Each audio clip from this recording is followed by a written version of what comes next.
ধন দৌলত যদিও তোমাদেরকে আকর্ষণীয় করে, লোভনীয় বস্তু দেখায়, তারপরেও তাকে বিয়ে করা যাবে না, কারণ তার ঈমান নেই।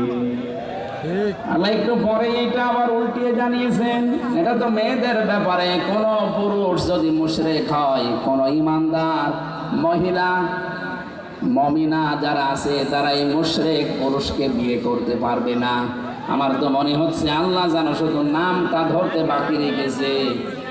কি আল্লাহ এখানে সরাসরি আমার মনে হয় মোদির নাম দিয়ে দিলেই হয়ে যেত, কারণ সে মুশরিক। কি কথা বলে না কেন? সে মুশরিক, এ ব্যাপারে ফতোয়া নেওয়া লাগবে হুজুরের কাছে, কারণ সে এখনো ফুল হাতা, হাফ হাতা না হলে তো মুশরিক।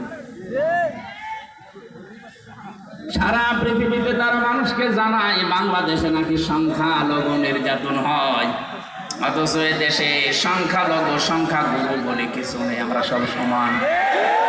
সংখ্যালঘু নির্যাতন সবচাইতে এখন বেশি হচ্ছে ভারতে। ওরা আজকে একটা মসজিদ ভেঙে মন্দির বানাচ্ছে। বাংলাদেশের একটা ইতিহাস দেখান যে দেশে কোন মন্দির ভেঙে আমরা মসজিদ বানিয়েছি, দেখান। কথা বলেন, এটা আজকে থেকে উল্টিয়ে প্রচার করা লাগবে।